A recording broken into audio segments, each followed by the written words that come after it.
Hello दोस्तों, स्वागत है आपका इस नए लेक्चर में। और आज हम इसमें पढ़ने वाले हैं ब्लड कोगुलेशन डिसऑर्डर। जैसा कि बोर्ड पे लिखा हुआ है ब्लड कोगुलेशन डिसऑर्डर्स। तो सबसे पहले इसकी डेफिनेशन देख लेते हैं कि ब्लड कोगुलेशन क्या होता है, फिर उसके बाद उसके डिसऑर्डर्स देखते हैं। इसका एक्चुअली में जो ब्लड कोगुलेशन, ये चैप्टर हिमेट में काफ़ी कंप्लीटली दिया हुआ है, हिमेटोलॉजी में। बट इसमें पढ़ना है हमको पैथोलॉजी में ब्लड कोगुलेशन डिसऑर्डर्स। इसमें डिसऑर्डर्स पढ़ने हैं हमको। तो सबसे पहले तो कुछ बेसिक आइडिया ले लेते हैं, डेफिनेशन देख लेते हैं पहले।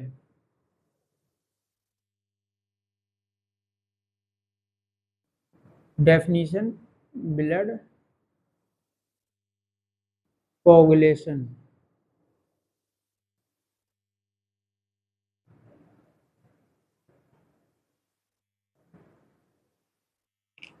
अब इसमें डेफिनेशन क्या देखना है,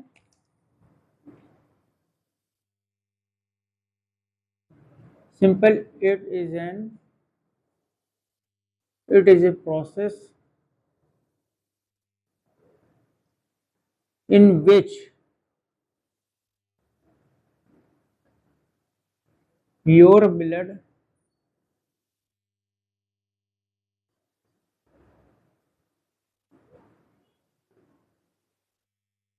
from liquid, your blood convert into gel। ये प्रोसेस है जिसमें आपका ब्लड जो है वो लिक्विड फॉर्म में होता है, किसमें कन्वर्ट हो जाता है, जेल में कन्वर्ट हो जाता है।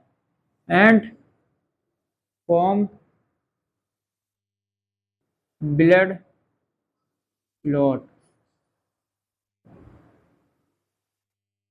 Form blood clot. Blood coagulation, इसको ऐसे याद रखो, also known as blood clotting. ठीक है।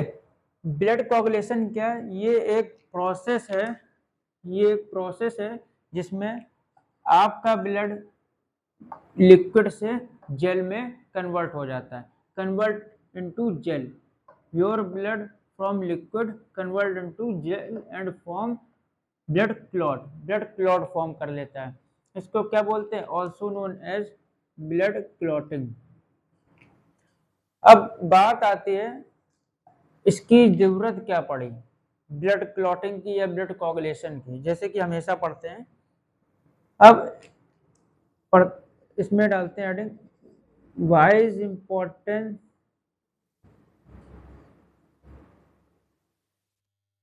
And need of blood coagulation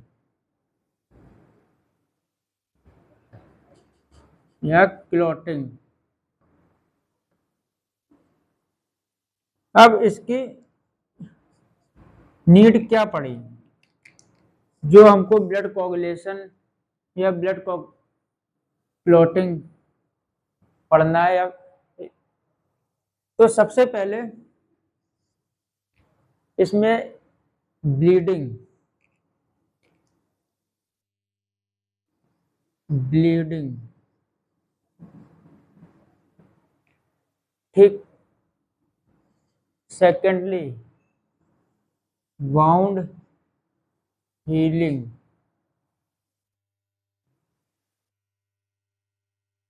third, सबसे पहले ब्लीडिंग, फिर उसके बाद वाउंड हीलिंग। पहले इसको समझ लेते हैं।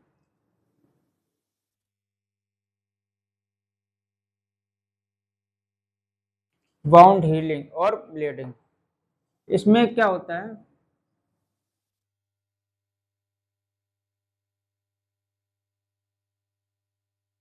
प्लेटलेट्स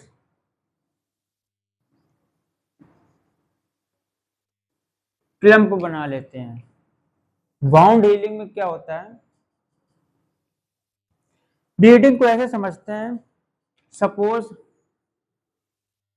ये हमारी बॉडी है, ठीक है, बॉडी के अंदर ये वेसल्स है, या फिर ऐसे समझते हैं ये स्किन है, स्किन में यहाँ पे इंजरी हुई या ट्रामा हुआ, हमेशा बोलते हैं ट्रामा या इंजरी, ट्रामा या इंजरी, इंजरी किसी भी तरीके से हो सकती है। तो यहाँ से क्या होगा, ब्लड ब्लड फ्लो करने लगेगा आउटसाइड, ब्लड का लॉस होने लगेगा। अब ब्लड का लॉस होता रहेगा, अगर यहाँ पे इंजरी हुई, ब्लड वेसल्स में पंचर हुई, तो वहां से ब्लड निकलने लगेगा। अगर ब्लड निकलता ही रहेगा, कभी क्लॉट ही, अगर यहाँ पे कोई क्लॉटिंग प्रोसेस नहीं रहेगा, ये बंद होने का कोई प्रोसेस नहीं रहेगा, तो ब्लड सारा लॉस हो जाएगा, ब्लड लॉस होगा, सारा ब्लड निकल जाएगा, एक टाइम के बाद डेथ भी हो जाएगी, हो सकती है। तो ये ब्लीडिंग जो बताया ना, ब्लीडिंग इसलिए इंपॉर्टेंट है, ब्लीडिंग को स्टॉप करता है, ब्लीडिंग स्टॉप, ठीक। अब वाउंड हीलिंग, वही सेम चीज, घाव बन गया, घाव बनने के बाद ये एक प्रोटेक्टिव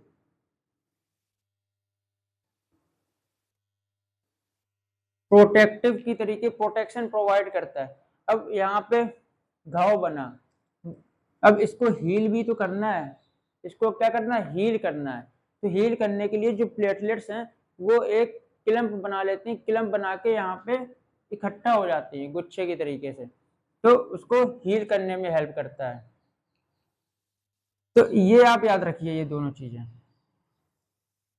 क्यों इंपॉर्टेंट है बता दिया। अगर ये ब्लड कोगुलेशन या क्लॉटिंग की कोई, अगर कोई ऐसा कुछ प्रोसेस नहीं होगा अगर बॉडी में, तो कहीं पे भी अगर कट लगेगा या ब्लीड होना स्टार्ट होगा, तो फिर वो ब्लीड होता ही रहेगा, ब्लीडिंग होती ही रहेगी, कभी स्टॉप नहीं होगी अगर ये प्रोसेस नहीं होगा।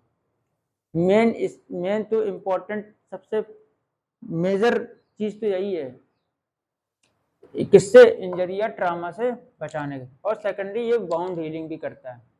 अब बात आती है, इसका कुछ नॉर्मल बेसिक प्रोसेस समझ लेते हैं।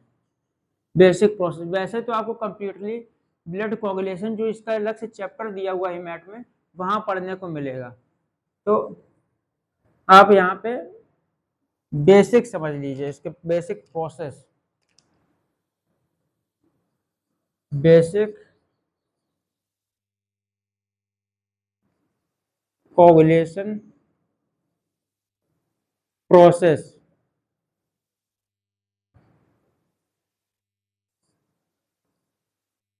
अब होता क्या है, सबसे पहले वेसल इंजरी हुई, ठीक, उसके बाद क्या होता है, वैसो कंस्ट्रिक्शन होता है, फिर प्लेटलेट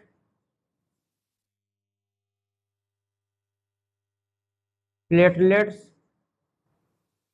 प्लग फॉर्मेशन होता है, उसके बाद कोगुलेशन कैस्केड बनता है, फिर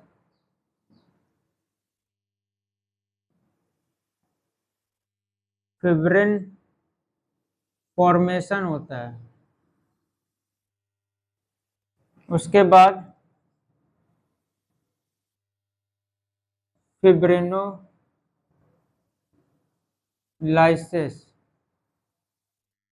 या फिर इसको बोलते हैं क्लॉट डिसोल्यूशन। ये एक कंप्लीट प्रोसेस इस तरीके से चल रही होती है। आगे अंदर और भी फैक्टर्स आते हैं, ये आपको ब्लड कोगुलेशन चैप्टर में पढ़ना है, यहाँ मेनली डिसऑर्डर्स पढ़ना है, ये बेसिक आइडिया आपको बता रहे हैं। तो यहाँ पे क्या होता है, वेसल्स इंजरी हुई, वेसल इंजरी, कोई भी अगर वेसल इंजरी होगी या ट्रामा होगा, तो उसमें क्या करेगा, ब्लड लॉस कर रहा होगा, जब ब्लड लॉस करेगा तो वहां पे क्या, वैसो कंस्ट्रिक्शन होगा, मतलब कि जो वेसल्स हैं उनका जो साइज है या उनका एरिया है वो कम हो जाएगा, यानी श्रिंक हो जाएगा। एक तरीके से कहते हैं उसका जो, सपोज ये है पहले इनिशियल स्टेज की, और फिर यहाँ पे इसके ये इस तरीके से इसका एरिया कम हो जाएगा, क्रॉस सेक्शन एरिया कम हो जाएगा। वो अगर कम हो जाएगा तो ब्लड कम फ्लो करेगा, ब्लड कम फ्लो करेगा तो ब्लड का लॉस कम होगा। फिर उसके बाद प्लेटलेट प्लग फॉर्मेशन, जैसे कि बताया प्लेटलेट्स आके वहां पे इकट्ठा होती रहती है, एक प्लग का फॉर्मेशन करती हैं, एक क्लम्प बनाती हैं। क्लम्प किस लिए बनाती हैं? वो ब्रेक डाउन करने के लिए कि वहां पे एक बैरियर बना सकें, ब्लड को बाहर ना जा सके। फिर उसके बाद उसमें एक बताया था इसके पहले, जैसे ब्लीडिंग बताया था और वाउंड हीलिंग बताया था, जिसकी इंपॉर्टेंट एक उसमें, और इन्फेक्शन याद रखिए, इन्फेक्शन से भी बहुत प्रोटेक्ट करता है, ये एक सील प्रोवाइड करता है कोगुलेशन प्रोसेस। अगर कहीं पे भी वाउंड होगा तो ये प्रिवेंट करता है बैक्टीरिया को और अदर आउटर सब्सटेंस को अंदर एंटर करने में, क्योंकि एक सील प्रोवाइड करता है। ये बहुत इंपॉर्टेंट है, अगर कोई बैक्टीरिया या वायरस अंदर आ गया तो वो इन्फेक्शन कॉज कर सकते हैं। तो बात कर रहे थे कोगुलेशन प्रोसेस की, इंजरी हुई, फिर वो क्या करा, वेसल्स कॉन्स्ट्रिक्ट हो गई। अब ब्लड प्लग फॉर्मेशन हुआ, उसको वहां पे बैरियर बनाया। कोगुलेशन कैस्केड या एक फैक्टर्स, ये फैक्टर्स होते हैं कोगुलेशन, ये आपको चैप्टर में पढ़ने को मिलेगा। तो ये कैस्केड क्या करते हैं, ये एक कैस्केड का मतलब एक के बाद चैनल में एक्टिवेट होते रहते हैं। फैक्टर 1 to 13 या 1 to 12 इस तरीके से फैक्टर्स होते हैं जो एक दूसरे को एक्टिवेट करते रहते हैं। तो एक्टिवेट करते करते ये किसका फॉर्मेशन करते हैं, फिब्रिन फॉर्मेशन करते हैं। अब फिब्रिन का फॉर्मेशन हो गया, अब वो जो वाउंड है वो हील हो गया, वो सारी जो कट लगा था वो सही हो गया। अब क्या करेंगे, अब उसके बाद फिब्रिनोलाइसिस होगा, मतलब क्लॉट डिसोल्यूशन होगा। जो क्लॉट बनेगा उसका डिसोल्यूशन, अगर क्लॉट बना ही रहेगा, सपोज यहाँ पे इस वेसल्स में यहाँ पे इंजरी हुई, ये क्या बन गया, ये क्लॉट बन गया, जब तक ये सही नहीं हो गया। अब ये सही हो गया पूरा, ये जो वेसल्स है ये रिकवर हो गई। अब रिकवर हो गई तो ये अगर जो बना है क्लॉट, ये अगर डिसोल्यूशन नहीं करेंगे और अगर ये हटेगा नहीं तो ब्लड फ्लो होने में प्रॉब्लम होगी, ब्लड कम फ्लो हो पाएगा, ब्लड के बीच में ये ऑब्स्टेकल एक तरीके का रहेगा, ये रेजिस्टेंस प्रोवाइड करेगा। तो इसलिए फिब्रिनोलाइसिस बहुत इंपॉर्टेंट है। अगर कहीं पे भी क्लॉट डिसोल्यूशन के या फिर कुछ पार्टिकल्स अगर कहीं बॉडी में मिल रहे हैं तो इसका मतलब कहीं ना कहीं इंजरी हुई होगी और वो क्लॉट बना होगा, ये एक साइन भी होता है इसका। तो समझ में आया क्या ब्लड कोगुलेशन प्रोसेस। अब ब्लड कोगुलेशन डिसऑर्डर क्या होता है, ब्लड कोगुलेशन डिसऑर्डर, तो नोट में ये याद रखिए, इसमें कोई भी एबनॉर्मेलिटीज आती है, वेसल्स में कोई इंजरी में कोई एबनॉर्मेलिटी, वैसो कंस्ट्रिक्शन या प्लेटलेट प्लग फॉर्मेशन कोगुलेशन में या फिब्रिन फॉर्मेशन में या फिब्रिनोलाइसिस में, इसमें कोई भी एबनॉर्मेलिटीज आती है तो ये क्या होगा, इसका डिसऑर्डर्स होगा। प्लेटलेट फिब्रिनोलाइसिस अगर नहीं हो रहा है, क्लॉट डिसोल्यूशन नहीं हो रहा है, ये भी क्या है, एक डिसऑर्डर है। यहाँ फिब्रिन नहीं बन रहा है, ये भी डिसऑर्डर है। कोगुलेशन कैस्केड जो प्रोसेस है वो नहीं हो पा रही, वो किसको लीड करेगा, कोगुलेशन सॉरी डिसऑर्डर को लीड करेगा। तो याद रखो, abnormalities in these process above, जो ऊपर प्रोसेस है में कोई भी एबनॉर्मेलिटीज आएगी क्या, leads to blood coagulation disorders, वो किसको, ब्लड कोगुलेशन डिसऑर्डर को लीड करेगा। अब हमको पढ़ना है ब्लड कोगुलेशन डिसऑर्डर्स होते क्या है, कौन कौन से ब्लड कोगुलेशन डिसऑर्डर्स होते हैं, उनके सिम्टम्स क्या होते हैं और वो कैसे होते हैं, क्या किस वजह से होते हैं, कौन कॉज करता है, उसका कॉज क्या है, और फिर उसके बाद लास्ट में पढ़ना है हमको इसकी लैब डायग्नोसिस, कैसे पता चलेगा इसमें ब्लड कोगुलेशन डिसऑर्डर्स है। इतना समझ में आया? ये बेसिक था, इतना समझना जरूरी था, बाकी इसकी कंप्लीट फॉर्म मतलब इसका एक्सप्लेनेशन हेमाटोलॉजी में जो टॉपिक दिया हुआ है ब्लड कोगुलेशन का वहाँ पे समझाया जाएगा। वहाँ पे ये प्लेटलेट प्लग फॉर्मेशन कैसे होता है, वैसो कंस्ट्रक्शन में कौन कौन से फैक्टर्स इन्वॉल्व होते हैं, कोगुलेशन कैस्केड ये कैसे फैक्टर 1 हो गया 2 हो गया ये कैसे एक्टिवेट होता है, क्या होता है, तो ये चीज़ें आपको याद रखनी है, उसमें बाकी पढ़ने को मिलेगा। तो इतना क्लियर हो गया।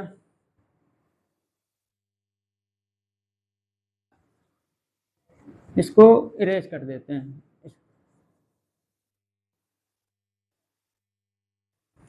अब पढ़ना है हमको blood coagulation disorder.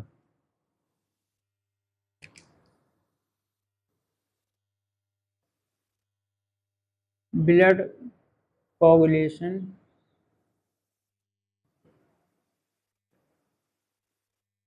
Disorders, disorders, ठीक है। अब इनको मेनली 2 टाइप में डिवाइड करते हैं। सबसे पहले ब्लीडिंग डिसऑर्डर्स,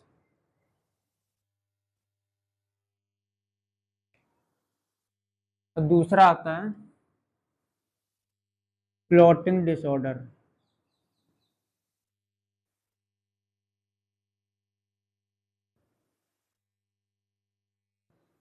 डिसऑर्डर्स या कोगुलेशन डिसऑर्डर्स, इनको मेनली थ्रोम्बोफिलिया भी बोलते हैं, थ्रोम्बोफिलिया। ये जनरली हेरिडिटरी होते हैं,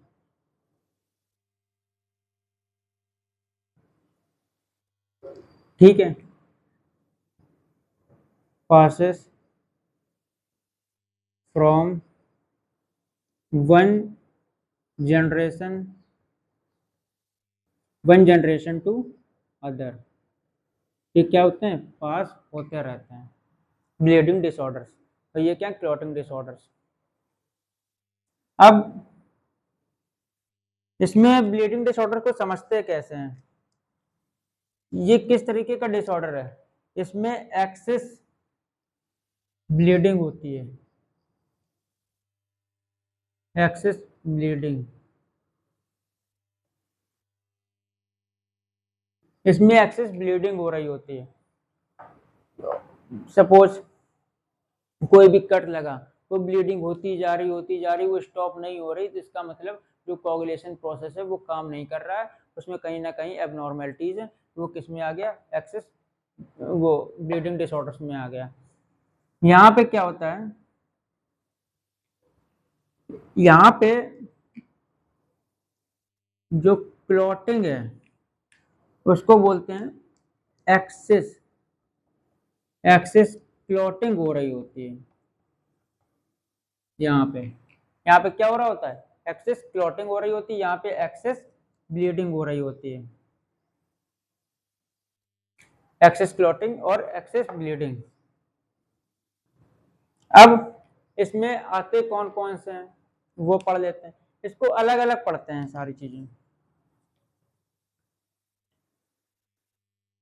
ये हटा देते हैं अभी के लिए।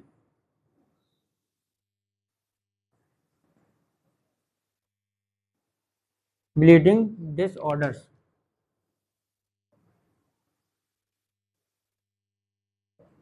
ये ऊपर लिख देते हैं यहाँ पे हेरिडिटरी,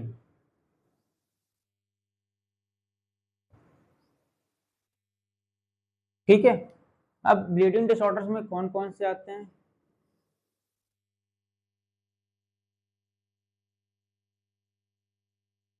हीमोफीलिया,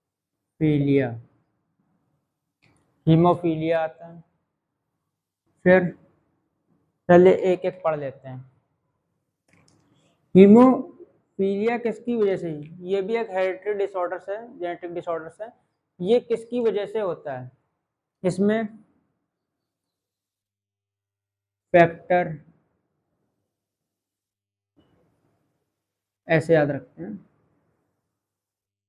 फैक्टर 8,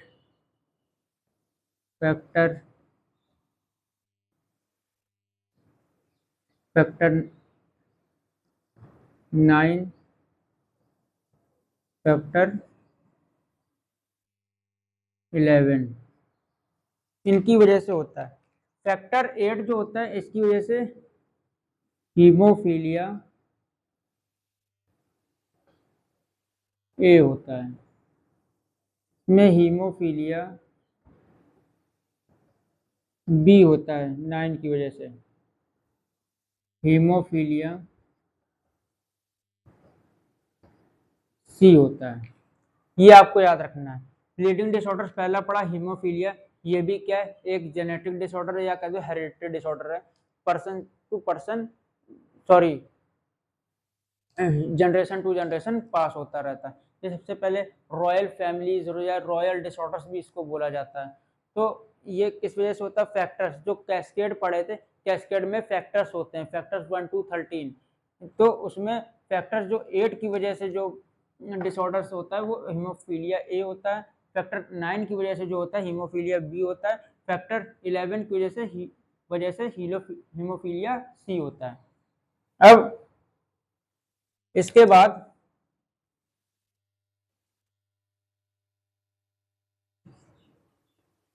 विटामिन के डिफिशियंसी,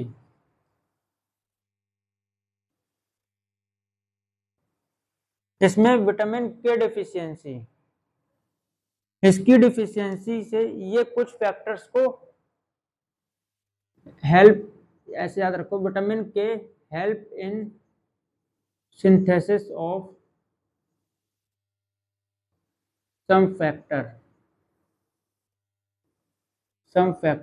कौन से, कोगुलेशन फैक्टर हेल्प करता है, किसमें हेल्प करता है, कुछ कोगुलेशन फैक्टर को बनाने में हेल्प करता है। कौन कौन से कोगुलेशन फैक्टर्स को बनाने में हेल्प करता है, मेनली आपके पास आते हैं, ऐसे याद रखिए, जो फैक्टर 2, 7, 9, 10, ठीक है। जो विटामिन के की डिफिशियंसी, अगर विटामिन के की कमी हो जाएगी तो ये क्या करेगा, सेकंड जो फैक्टर सेकंड है, 7 है, 9 है, 10 है, इनको सिंथेसाइज नहीं कर पाएगा। ये सिंथेसाइज नहीं कर पाएगा तो कोगुलेशन प्रोसेस नहीं हो पाएगी। जैसे कि कोगुलेशन प्रोसेस में जो बताया था नॉर्मल, क्या क्या कोगुलेशन कैस्केड बताया था, कैस्केड ही फैक्टर्स होते हैं वहाँ पे। कैस्केड का मतलब चैनल वाइज प्रोसेस चलना, फैक्टर्स एक दूसरे को एक्टिवेट करना, एक साथ वर्क करना उनका। तो जो कोगुलेशन कैस्केड में वर्क करते हैं वो क्या होता है, फैक्टर्स ही होते हैं। तो उसमें से अगर second factor, 7 factor, 9 factor, 10 factor का सिंथेसिस ही नहीं होगा तो वो क्या करेगा, डिसऑर्डर्स होगा, वो ब्लीडिंग को रोक नहीं पाएगा।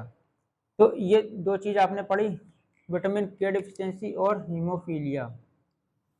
अब थर्ड यहाँ पढ़ लेते हैं, इसमें पढ़ना है वॉन विलीब्रांड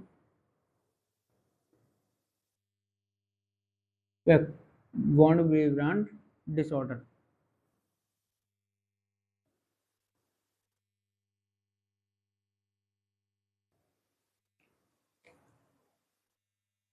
इसमें क्या होता है, due to,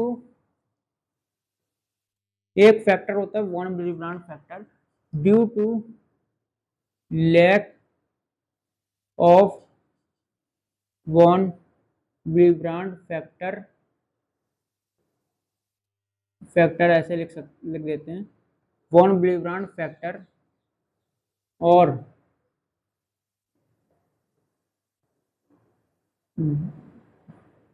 dysfunction of von Willebrand factor cause this disorder। इसके लैक होने से खत्म हो गया, फैक्टर नहीं है वहाँ पे प्रेजेंट, और डिसफंक्शन वो काम अगर नहीं कर रहा है तो किसका, वॉन विलेब्रांड डिसऑर्डर्स का फॉर्मेशन डिसऑर्डर शो करेगा। एक बस नाम याद रखना, नॉर्मल समझने वाली है, थ्रोम्बोसाइटोपिनिया।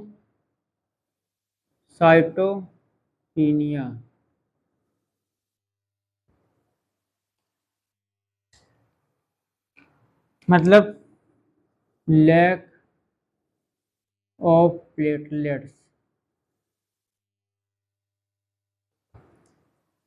ठीक है, बस इतना ही याद रखें, लैक ऑफ प्लेटलेट नहीं होगी, थ्रोम्बोसाइटोपिनिया ये एक डिसऑर्डर माना जाता है, ये एक कॉज होता है डिसऑर्डर का। तो हेमोफीलिया पढ़ना है, विटामिन के डिफिशियंसी पढ़ना है, और वॉन विलेब्रांड पढ़ना है, ये 3 चीजें पढ़नी। हीमोफीलिया में फैक्टर 8 की वजह से हीमोफीलिया, ये आपको याद रखना पड़ेगा, फैक्टर 8 की वजह से हीमोफीलिया ए होता है, फैक्टर 9 की वजह से हीमोफीलिया बी होता है, फैक्टर 11 की वजह से हीमोफीलिया सी होता है।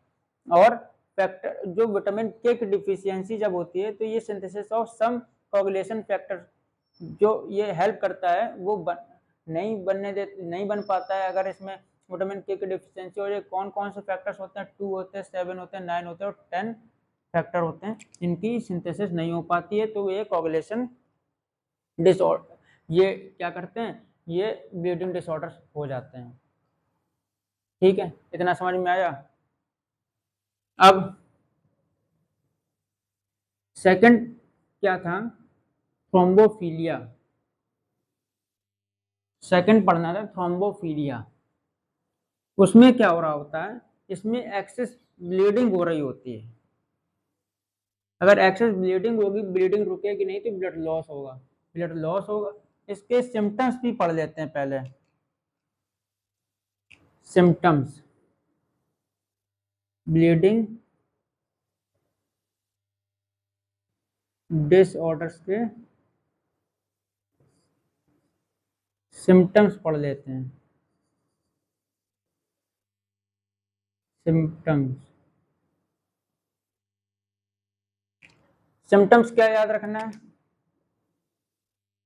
जैसे कि बताया एक्सेस ब्लीडिंग होती है यहाँ पे,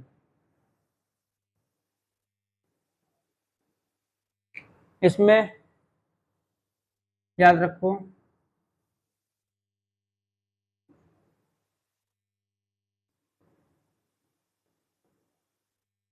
डिडंट स्टॉप ब्लीडिंग,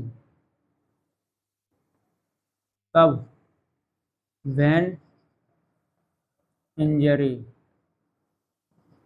जब इंजरी होगी तो ब्लीडिंग स्टॉप नहीं होगी। इन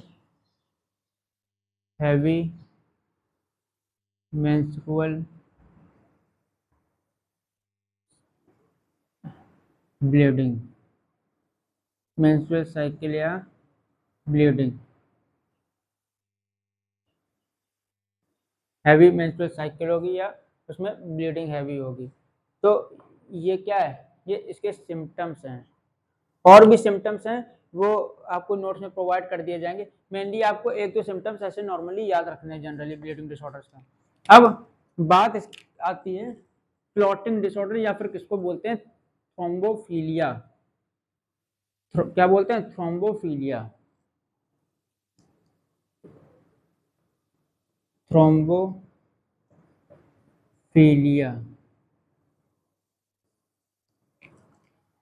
इसमें क्या हो रहा होता है, एक्सेस क्लॉटिंग, एक्सेस क्लॉटिंग, इसमें एक्सेस क्लॉटिंग हो रही होती है, तो इसमें पहले पढ़ना है डीबीटी, ठीक, फिर उसके बाद आता है पीई, मेनली इसको ऐसे बोलते हैं पल्मोनरी इम्बोलिज्म।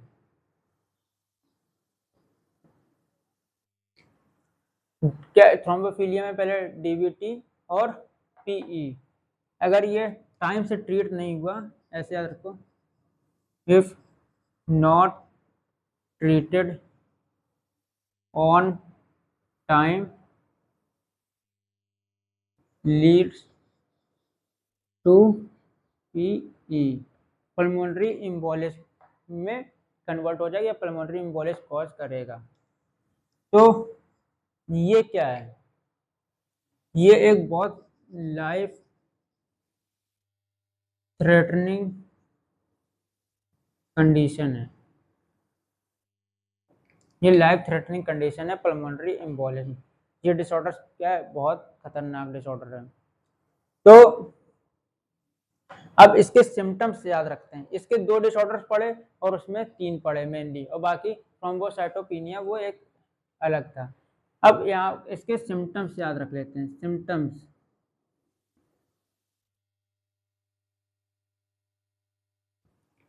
सिम्टम्स क्या थे इसके, पहले याद रखते हैं पेन, फिर शॉर्ट ब्रीथिंग,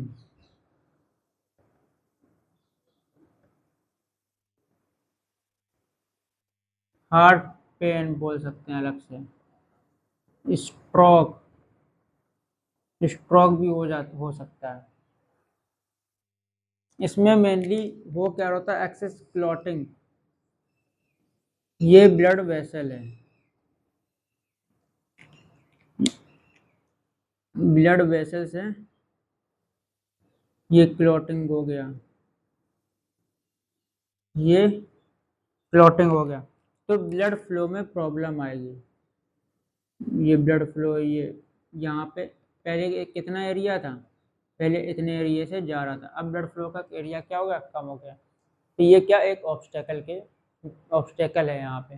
तो ये थ्रोम्बोफिलिया ये होता है एक्सेस क्लॉटिंग, जब एक्सेस क्लॉटिंग हो जाती है तो इसको थ्रोम्बोफिलिया कहते हैं। उसके अंदर 2 डिसऑर्डर्स आते हैं, एक डीवीटी आता है, एक पीई आता है, जिसको बोलते हैं पल्मोनरी एम्बोलिज्म। तो ये आपको याद रखना है। अब बात आती है कॉज, कॉज इसके क्या होते हैं।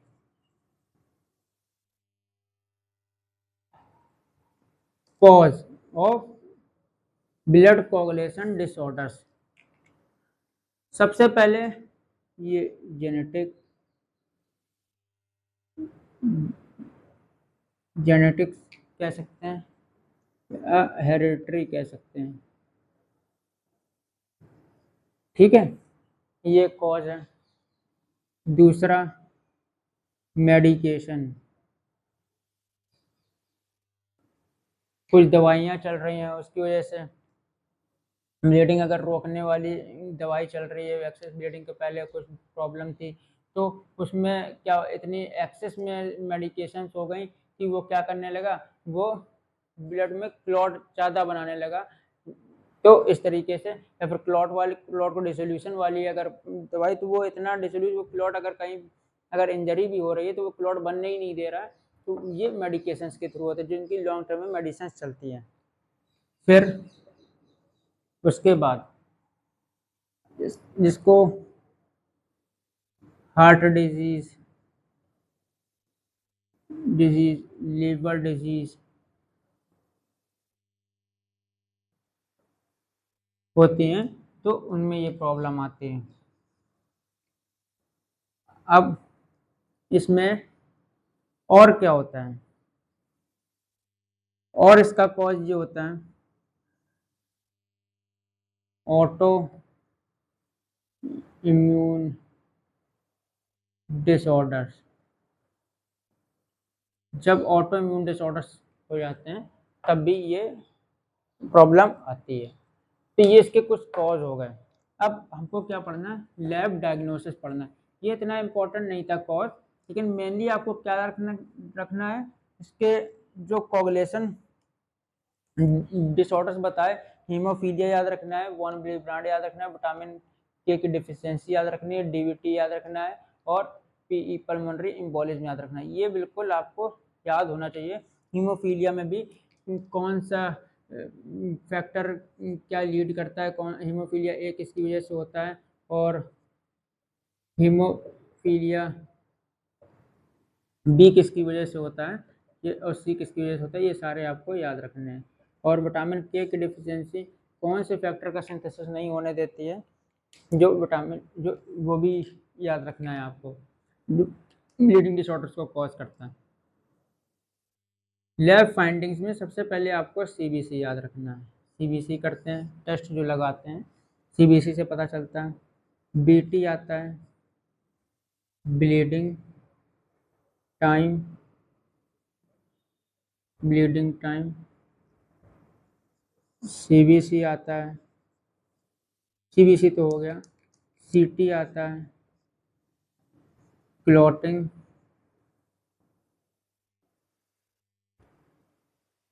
इसमें मार्कर में दिख नहीं रहा होगा, इससे लिख देते हैं। बीटी, सीटी, सीबीसी, इसके बाद पीटी,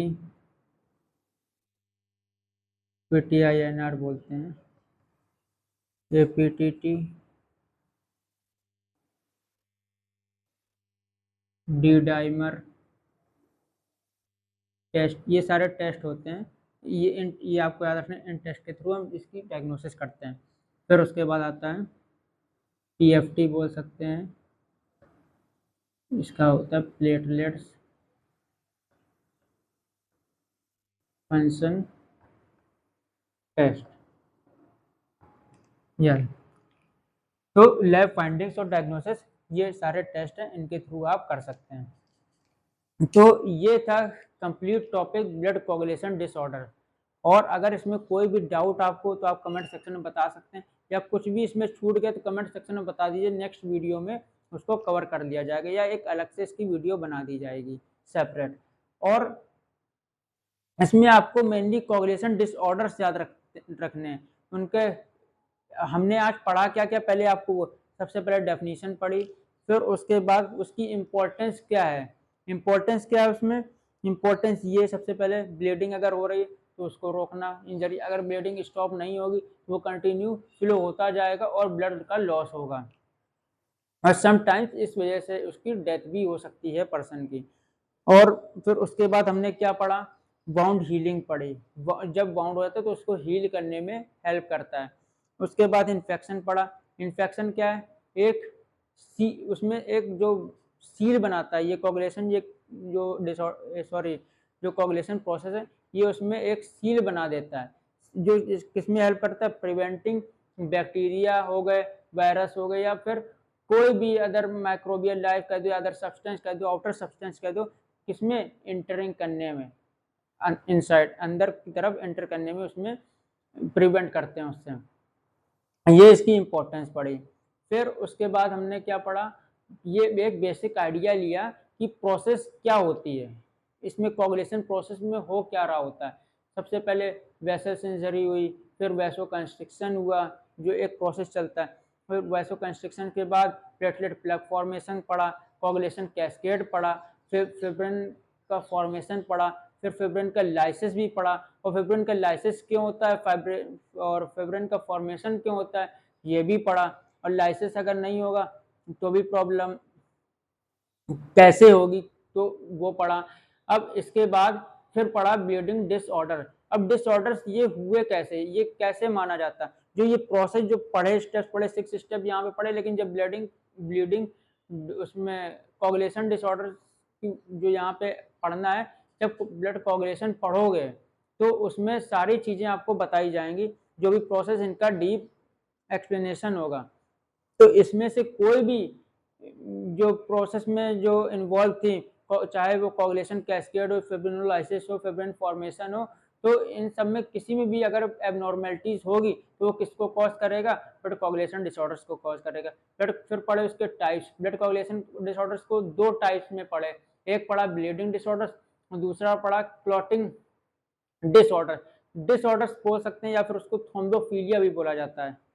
अब ब्लीडिंग डिसऑर्डर्स में क्या पढ़ा, इसमें होता क्या है, इसमें एक्सेस ब्लीडिंग हो रही होती है, ब्लीडिंग रुकती नहीं है।